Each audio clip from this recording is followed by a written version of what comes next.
আসসালামু আলাইকুম ওয়া রাহমাতুল্লাহি ওয়া বারাকাতুহু।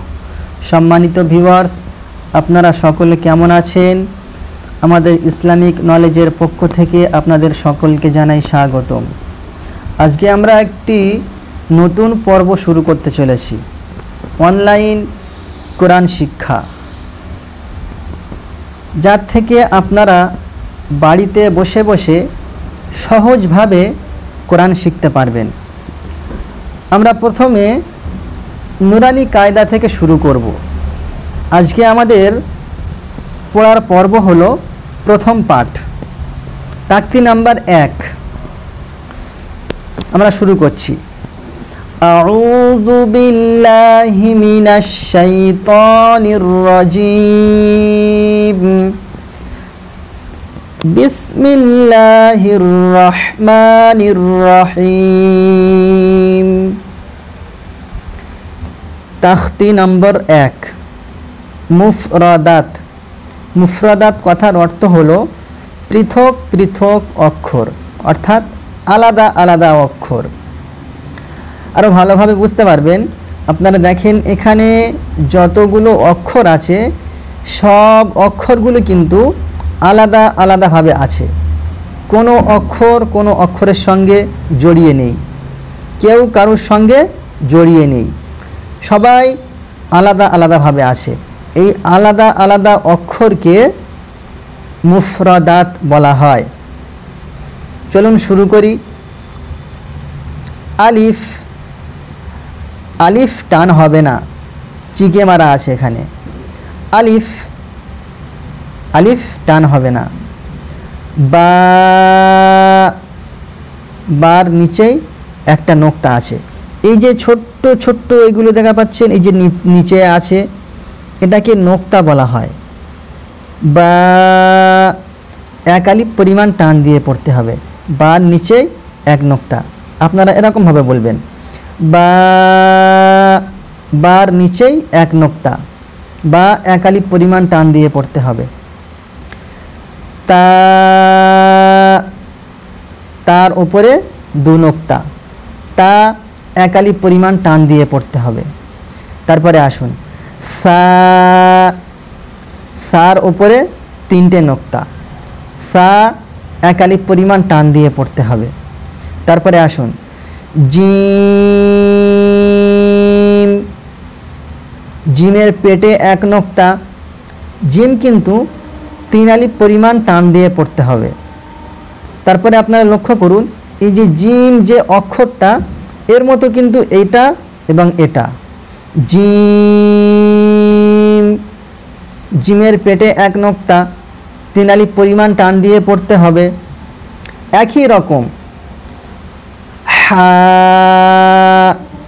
এক আলিফ পরিমাণ টান দিয়ে পড়তে হবে। এর পেটেও নোক্তা নেই, উপরেও নোক্তা নেই, খালি, ওই জন্য করে এটা হয়েছে হা, এক আলিফ পরিমাণ টান দিয়ে পড়তে হবে। তারপরে দেখুন একই রকম দেখতে, ওপরে একটা নোক্তা এসছে, ওই জন্য করে এটা হয়ে গিয়েছে খ, খ এক আলিফ পরিমাণ টান দিয়ে পড়তে হবে। তারপরে আপনারা দেখুন দাল, 3 আলিফ পরিমাণ টান দিয়ে পড়তে হবে। দাল একই রকম দেখতে, উপরে একটা নোক্তা এসছে বলে ওই জন্য করে এটা হয়ে গিয়েছে জাল, এটা হলো দাল, এটা একটা নোক্তা আসার কারণে হয়ে গিয়েছে জাল, 3 আলিফ পরিমাণ টান দিয়ে পড়তে হবে। তারপরে র, এক আলিফ পরিমাণ টান দিয়ে পড়তে হবে। জা, জার উপরে একটা নোক্তা, জা এক আলিফ পরিমাণ টান দিয়ে পড়তে হয়। সিন, সিনের উপরে কিন্তু নোক্তা নেই, সিনটা 3 আলিফ পরিমাণ টান দিয়ে পড়তে হবে। তারপরে দেখুন সিন, এই একই রকম দেখতে, এর পরেরটা উপরে কিন্তু 3টে নোক্তা এসছে, 3টে নোক্তা আসার কারণে এটা হয়ে গিয়েছে শিন, মোটা উচ্চারণ হবে, মোটা অক্ষর, মোটা উচ্চারণ হবে, এটা পাতলা সিন। শিন। অনেকে এই দুটো গুলিয়ে ফেলে, সিন আর এই শিন দুটো অনেকে একই রকমভাবে উচ্চারণ করে, কিন্তু পার্থক্য আছে। এটা একদম সিন এমন হবে, তারপরে তিনটে নোক্তা আসার কারণে এটা হয়ে যাবে মোটা শিন শিন। তারপরে আসুন সাদ। সাদ তিন আলিফ পরিমাণ টান দিয়ে পড়তে হবে। তারপরে দেখুন একই রকম দেখতে, উপরে একটা নোক্তা এসছে, ওই জন্য করে এটা হয়ে গিয়েছে দোয়াদ। দোয়াদটা তিন আলিফ পরিমাণ টান দিয়ে পড়তে হবে, যেমন দোয়াদ তিন আলিফ পরিমাণ টান দিয়ে পড়তে হবে। তারপরে আসুন ত। ত কিন্তু এক আলিফ পরিমাণ টান দিয়ে পড়তে হবে। আপনারা ভালো করে খেয়াল করবেন, এটা কিন্তু ত আর এটা এখানে আপনারা পড়েছেন তা, এই দুটো অনেকে গুলিয়ে ফেলে। আপনারা ভালো করে বুঝে মনোযোগ দিয়ে বুঝলে আপনারা বুঝতে পারবেন, এটা হবে তা আর এটা হবে ত। এক আলিফ পরিমাণ টান দিয়ে পড়তে হয়। তারপরে দেখুন একই রকম দেখতে, উপরে একটা নোক্তা আসার কারণে এটা হবে র। র এক আলিফ পরিমাণ টান দিয়ে পড়তে হবে। তারপরে দেখুন আইন। আইন কিন্তু তিন আলিফ পরিমাণ টান দিয়ে পড়তে হয়। আইন এর পরে দেখুন যে অক্ষরটা আছে দেখতে কিন্তু একই রকম, উপরে একটা নোক্তা এসছে, ওই জন্য করে এটা হয়ে গিয়েছে গইন। গইনের ওপরে এক নোক্তা, গইন তিন আলিফ পরিমাণ টান দিয়ে পড়তে হবে, যেমন গইন। তারপরে দেখুন ফা। ফার ওপরে এক নোক্তা, ফা এক আলিফ পরিমাণ টান দিয়ে পড়তে হবে। তারপরে দেখুন একই রকম দেখতে একটু আলাদা, উপরে দুটো নোক্তা এসছে, ওই জন্য করে এটা হয়ে গিয়েছে কফ। কফের ওপরে দু নোক্তা, কফ তিন আলিফ পরিমাণ টান দিয়ে পড়তে হবে। তারপরে একটা জিনিস আপনারা খেয়াল করবেন, এই কফ আর এটা কিন্তু কাফ। এই কফ এটা মোটা উচ্চারণ হবে, আর এই কাফটা হালকাভাবে উচ্চারণ হবে, পাতলা। অনেকে এই দুটো গুলিয়ে ফেলেন, অনেকে এটাও কাফ বলেন এটাও কাফ বলেন, কিন্তু না, ভালো করে খেয়াল করে পড়বেন বুঝতে পারবেন, অথবা ভালো করে খেয়াল করে আপনারা শুনবেন। আমি কিন্তু দুটোর মধ্যে পার্থক্য করছি, অনেক পার্থক্য আছে। এটা হবে কফ। কফের ওপরে দু নোক্তা, কফ তিন আলিফ পরিমাণ টান দিয়ে পড়তে হবে। তারপরে কাফ, একদম হালকাভাবে বলবেন, কাফ। কাফ তিন আলিফ পরিমাণ টান দিয়ে পড়তে হবে। তারপরে আসুন লাম। লাম তিন আলিফ পরিমাণ টান দিয়ে পড়তে হবে। তারপরে দেখুন মিম। মিম তিন আলিফ পরিমাণ টান দিয়ে পড়তে হবে। তারপরে দেখুন নুন। নুনের ওপরে এক নোক্তা, নুন তিন আলিফ পরিমাণ টান দিয়ে পড়তে হবে, নুন। তারপরে আসুন ওয়াও। আমরা যখন ওয়াওটা উচ্চারণ করছি মুখটা কিন্তু গোল হচ্ছে, মুখটা এরকম গোল হবে, ওয়াও। ওয়াও তিন আলিফ পরিমাণ টান দিয়ে পড়তে হবে, যেমন ওয়াও। আপনারা ভালো করে খেয়াল করবেন, আমি কিন্তু এক একটা অক্ষর দুবার তিনবার চারবার করে উচ্চারণ করছি আপনাদের সুবিধার্থে। আপনারা ভালো করে খেয়াল করবেন, ভালো করে শুনবেন, বুঝবেন। আশা করি আপনারা খুব সুন্দরভাবে কোরআন শিখতে পারবেন। তো চলুন তারপরে আসি হা। আপনারা এই দুটো অনেকেই গুলিয়ে ফেলেন, এই দুটো খেয়াল রাখবেন, এই হা আর এখানে আছে এটা হা। এই হাটা গলার ভেতর থেকে উচ্চারণ হয়, আর এটা হালকাভাবে উচ্চারণ হবে, গলার ভেতর থেকে উচ্চারণ হবে না। হা। হা এক আলিফ পরিমাণ টান দিয়ে পড়তে হবে। তারপরে আসুন হামজা। হামজা টান হবে না, সবগুলো যেমন টান হয়ে এসছে, এক আলিফ তিন আলিফ টান হয়ে এসছে। আলিফ, এখানে এই আলিফ আর এই হামজা এই দুটো কিন্তু একদম টান হবে না, যেমন হামজা। তারপরে আসুন ইয়া, ইয়ার নিচেই দু নোক্তা, ইয়া এক আলিফ পরিমাণ টান দিয়ে পড়তে হবে। তারপরে ইয়া, ইয়ার নিচেই দু নোক্তা, ইয়া এক আলিফ পরিমাণ টান দিয়ে পড়তে হবে। তো ভিউয়ার্স, আপনারা সকলে এই আলিফ থেকে নিয়ে আর এই ইয়া পর্যন্ত আপনারা এগুলো একবার ছাড়া একাধিকবার আপনারা দেখবেন, আপনারা একাধিকবার আপনারা পড়বেন, শুনবেন, তাহলে আপনাদের বুঝতে সুবিধা হবে। আর এই আলিফ থেকে নিয়ে ইয়া পর্যন্ত আপনারা সকলে ভালোভাবে অক্ষরগুলো আপনারা চিনে নেবেন। এই অক্ষরগুলো আপনারা যখন চিনে নেবেন তাহলে পরবর্তীতে আপনাদের আর কোনো সমস্যা হবে না। আপনারা বেশি বেশি করে শুনবেন এবং পড়বেন। আবারও বলছি, ভালো করে আপনারা খেয়াল করে শুনবেন, দেখবেন, আশা করি আপনাদের বুঝতে কোনো অসুবিধা হবে না। যদি বুঝতে কোনো অসুবিধা হয় তাহলে আপনারা কমেন্ট করবেন, আশা করি কমেন্টের মাধ্যমে আপনাদের উত্তর দিয়ে দেবো ইনশাআল্লাহ। তো তারপরে আসি আমরা পরের পর্ব। আপনারা যদি এই আলিফ থেকে ইয়া পর্যন্ত যদি ভালো করে না চেনেন, অক্ষরগুলো যদি না চেনেন, তাহলে আপনারা কিন্তু পরের অক্ষরগুলো আপনাদের পড়তে অসুবিধা হবে, সমস্যা হবে। সেই জন্য করে আলিফ থেকে ইয়া পর্যন্ত আপনারা খুব ভালোভাবে আপনারা পড়ে নেবেন এবং অক্ষরগুলো চিনে নেবেন। তো যাই হোক, আমরা এবারে আসব দ্বিতীয় পর্ব। তো আসুন আমরা এখন দ্বিতীয় পর্ব শিখব। দ্বিতীয় পর্ব পড়ার আগে এখানে কিছু নিয়মকানুন দেওয়া আছে, এগুলো আমরা আগে বুঝে নিই। চলুন, বিশেষ দ্রষ্টব্য এখানে লেখা আছে এক নম্বর, যে সমস্ত অক্ষরের নিচে এই চিহ্ন অর্থাৎ এই যে কাটা চিহ্ন, গুণ চিহ্ন আছে, সেখানে দ্রুত এবং যেখানে এক আছে সেখানে এক আলিফ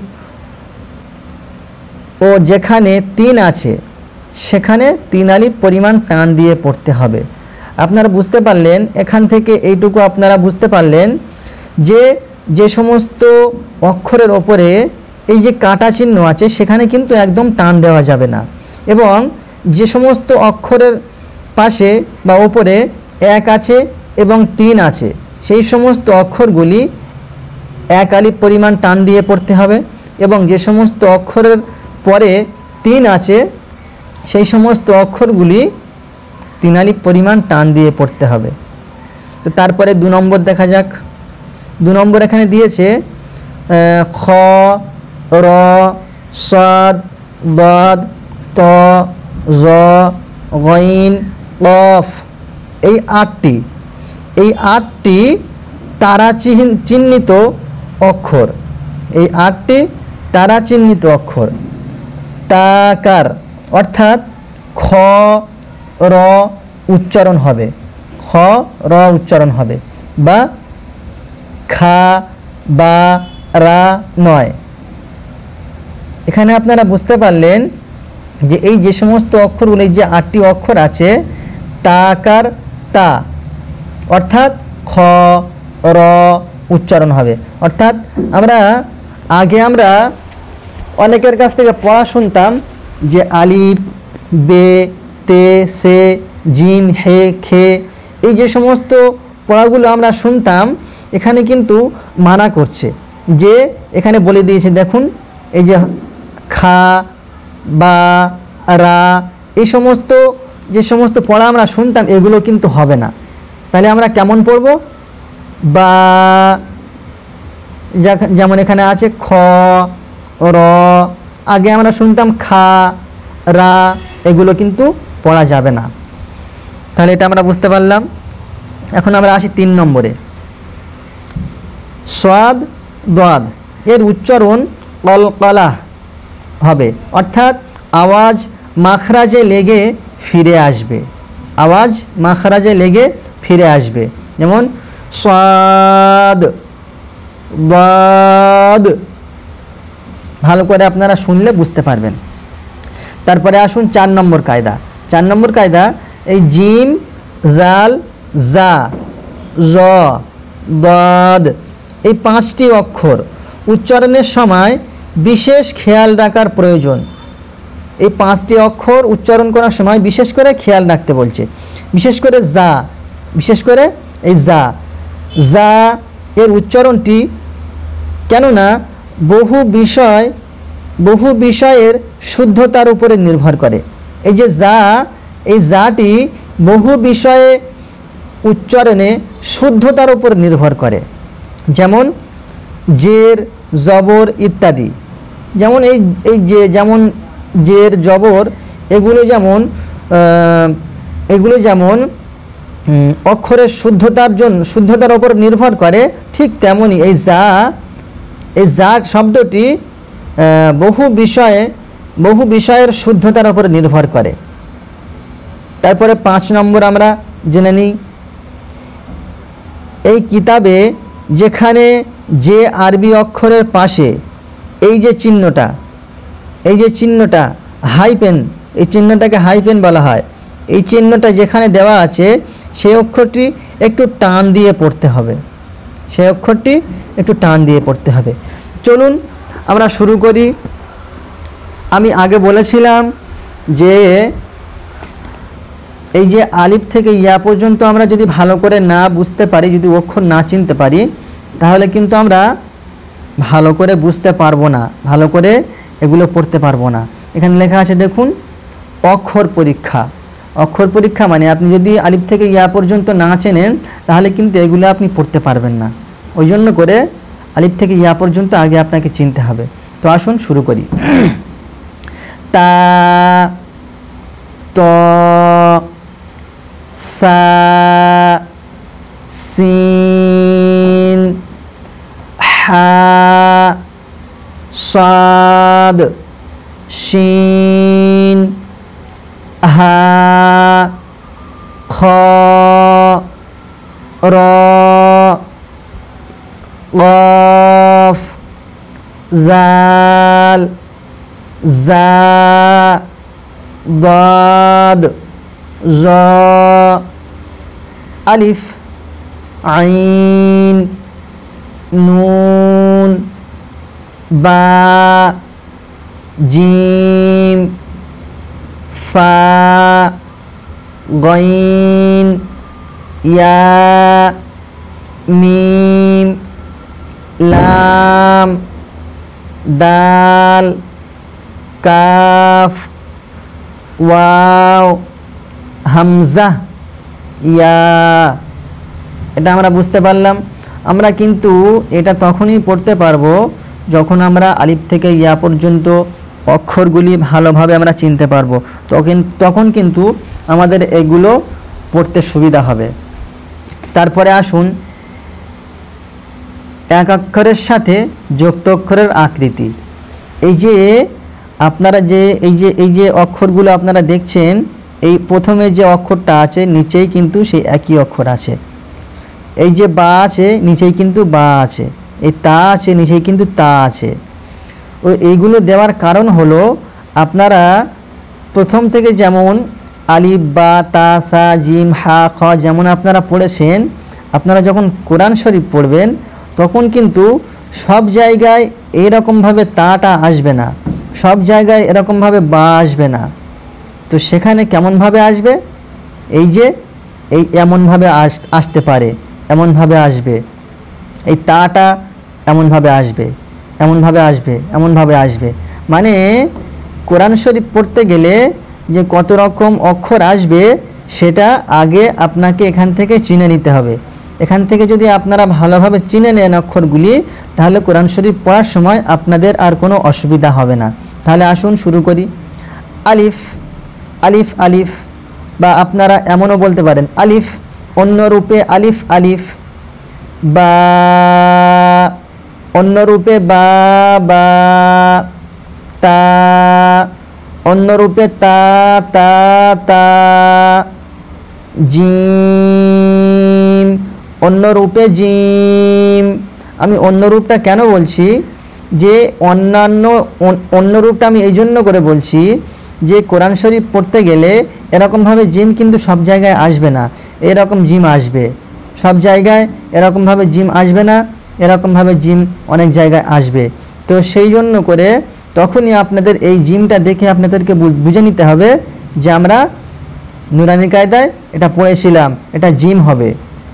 তারপরে আসুন দাল, দাল, আইন, অন্য রূপে আইন, আইন, আইন, অন্য রূপে আইন, আইন, ফা, অন্য রূপে ফা, ফা, কাফ, অন্য রূপে কাফ, কাফ, লাম, অন্য রূপে লাম, লাম, মিম, অন্য রূপে মিম, মিম, নুন, অন্য রূপে নুন, নুন, হা, অন্য রূপে হা, হা, হা, হামজা, অন্য রূপে হামজা, হামজা, ইয়া, অন্য রূপে ইয়া, ইয়া। আপনাদেরকে বারবার অনুরোধ করছি যে আপনারা এই সমস্ত অক্ষরগুলি ভালো করে আপনারা চিনে নেবেন, তাহলে আপনাদের পরের পৃষ্ঠাগুলো পড়তে সুবিধা হবে এবং কোরআন শরীফ যখন পড়বেন তখন কিন্তু আপনাদের আরও সুবিধা হবে, অক্ষরগুলো চিনতে সুবিধা হবে। তো আজকের পর্ব এখানেই আমরা শেষ করছি, দেখা হবে পরের পর্বতে। তার আগে আপনারা যে যেখান থেকে ভিডিওটি দেখছেন আপনারা সকলে মনোযোগ সহকারে আপনারা দেখবেন, একবার ছাড়া দুবার, দুবার ছাড়া তিনবার, তিনবার ছাড়া চারবার আপনারা দেখবেন, যতক্ষণ পর্যন্ত আপনাদের এই সমস্ত অক্ষরগুলো আয়ত্তে না আসবে, উচ্চারণ না হবে, অক্ষরগুলি না চিনতে পারবেন, ততক্ষণ পর্যন্ত আপনারা এই অক্ষরগুলো শুনবেন এবং পড়বেন। আপনারা একবার শুনবেন, শোনার পরে আপনারা স্টপ করে, ভিডিওটি স্টপ করে আপনারা অক্ষরটি উচ্চারণ করে দেখে নেবেন, আবার শুরু করবেন, এমনভাবে আপনারা পড়বেন। তো আজকে এই পর্ব এখানে শেষ করছি। যারা আমাদের চ্যানেলের নতুন হয়ে আছেন তারা আমাদের চ্যানেলটি সাবস্ক্রাইব করে আমাদের পাশে থাকবেন এবং ভিডিওটি যদি ভালো লাগে আপনারা সকলে লাইক, শেয়ার এবং কমেন্ট করুন এবং আপনাদের অন্যান্য বন্ধুদের কাছে শেয়ার করে আপনারা তাদেরকে শেখার জন্য সহযোগিতা করুন। আসসালামু আলাইকুম ওয়া রাহমাতুল্লাহি ওয়া বারাকাতুহু।